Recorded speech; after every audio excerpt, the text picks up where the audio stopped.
The first time I ever saw Jay-Z or even heard him spit a rhyme was at an MC battle, street battle in New York. He showed up as the nigga that was with Big L. Yes. Big L was who put Jay-Z on. And then Big L died, and then the next thing you know, Jay-Z doing songs with Biggie and building a working camaraderie with Honeycombs.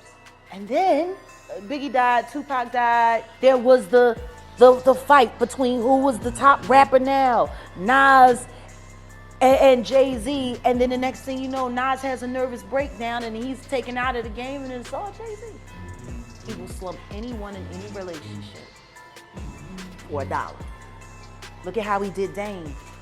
If you're a halfway intelligent person, when do you start questioning how lucky some motherfuckers can get? Right. We all have skeletons in our closets, things we would rather not come to light. Things that, quite frankly, are no one's damn business. But over the last few days, 45-year-old music industry vet Jaguar Wright has decided to make seemingly everyone else's business hers. Whether she's telling the truth or not, the Philly native is dominating headlines after calling out big names in the rap industry, including the one and only Jay-Z. In one of her recent sit-downs, Wright claims that Jay-Z took down a host of fellow rappers so that he would ultimately remain on top of the rap game. He claims the Blueprint hitmaker even took out Tupac, an opinion that has now divided rap music lovers. So, how true is this, and has Jay-Z responded? Let's find out. Jay-Z is not a businessman. He's a businessman, which means he has as many admirers as haters, and controversial rap stress Jaguar Wright is one of those who view Jay as an evil person. Since 1995, as one of the co-founders of Rockefeller Records, along with Damon Dash and Kareem Bigsburg, Hop has been a boss in the rap game. In his over 25-year career, the hip-hop mogul has maintained a successful trajectory both in music and business that only a few rap artists have accomplished. And now Wright thinks he sacrificed a few names in the game to get there.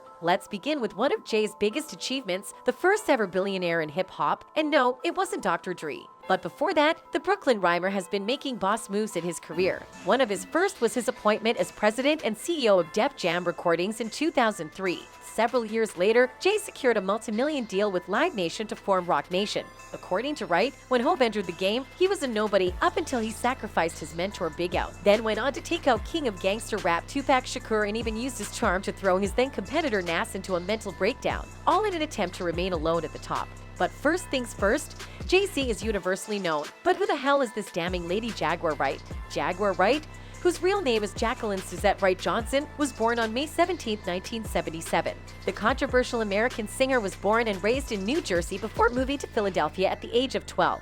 The multi-talented singer-songwriter has worked with some of the biggest names in R&B and hip-hop. Groups like The Roots, Black Alicious, and even megastar Jay-Z have all performed alongside Wright at various points in their careers, and now she has turned against most of them. Wright's impressive career began in 1998 when the hip-hop group The Roots first took notice of her. She would perform with the group off and on for a few years, even touring with them for a while. In 2001, Wright began performing as a backup singer for the hip-hop industry legend Jay-Z. Her career began to gain steam at this point. The singer gained a bit of mainstream notoriety in 2002 when she appeared in the new Soul ad campaign Coca-Cola ran for a time. Later in 2002, Wright would release her first of 2 solo albums, Denials, Delusions, and Decisions. Her next solo outing was with the release of Divorcing Neo to Marry Soul in 2005.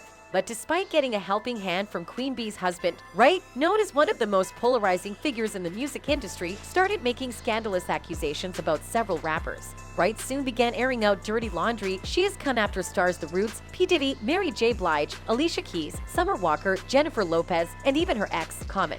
The allegations run the range from hush and mind your own businesses to some that are more alarming, if true. Among Wright's more concerning allegations were directed at her ex, Common. While she freely admits to her and Common dating, she said the famous singer and actor forced himself on her. While Common has come out to deny the claims, others have chosen to ignore Wright's attacks. Jennifer Lopez, P. Diddy, Mary J. Blige, Jay-Z, and more have remained quiet so far. But as time passes, more and more artists are beginning to speak out. Claiming Jay killed Tupac to achieve stardom is up there with madness, and Hov's fans didn't particularly take the matter lightly. Tupac Amaru Shakur, born Lesane Parish Crooks, was known to be one of the best rappers of all time. He died on September 13, 1996, in a drive-by shooting after attending one of Mike Tyson's fights. There are a plethora of rumors circulating the internet on the cause of Tupac's death, and Wright just added one to the list of already overflowing theories. The California love hitmaker was known to have a strong personality and constantly clashed with others. He was involved in the East Coast versus West Coast rap rivalry that occurred during the 1990s and had many enemies as a result. He was considered a prominent hip-hop artist and is known to be one of the best-selling music artists of all time, with much of his music discussing contemporary issues. Considering he was an activist that also dealt with legal troubles, people assume that his death was strategically planned.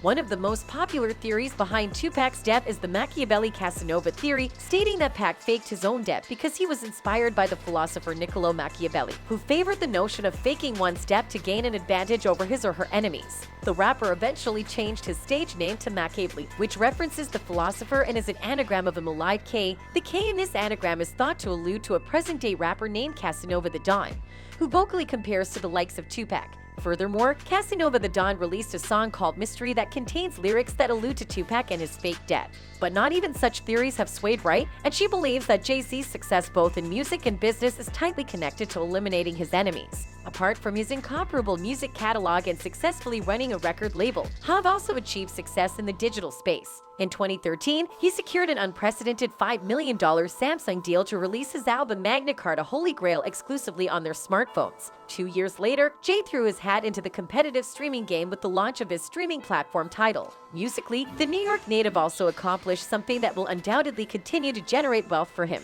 owning his master recordings. By owning his music catalog, the rap veteran can decide what he wants to do with music and profit from it. Still, Wright doesn't believe such smart moves led to the rapper's success. Outside of his business dealings, Jay-Z has also put his time, money, and energy into helping his fellow rappers with social causes. In February 2019, the Roc Nation president provided an attorney for 21 Savage when he was detained by Immigration and Customs Enforcement for being an illegal immigrant.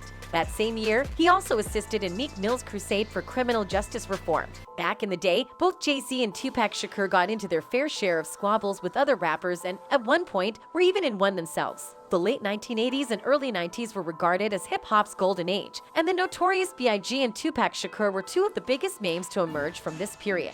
Biggie and Tupac also represented the larger competition that was happening at the time between East Coast rap and West Coast rap. Though Biggie and Tupac were friends in the early 1990s, they soon became enemies. When Shakur was shot in a New York studio in 1994, he accused B.I.G. of being involved, which he denied. Their relationship quickly crumbled, and after Shakur signed with Death Row Records, the beef between the East Coast and West Coast was on in full force. They never had a chance to patch things up before Shakur's death by shooting in 1996. Snoop Dogg revealed later that Biggie was hurting after Shakur's passing and regretted not making up when they had the chance. Jay-Z has been in the rap game for several decades now, and he's gotten into plenty of beefs along the way. His most famous was in 2001 with fellow New York rapper Nas, whose blistering diss track Either has become somewhat of a gold standard when it comes to hip-hop diss records. Remy Ma's famous takedown of Nicki Minaj, titled Shether, samples the original track. Jay-Z and Lil Wayne took shots at each other in songs from 2009 to 2013, though they eventually buried the hatchet when Wayne released his Free Weezy album on Jay-Z's Tidal streaming service.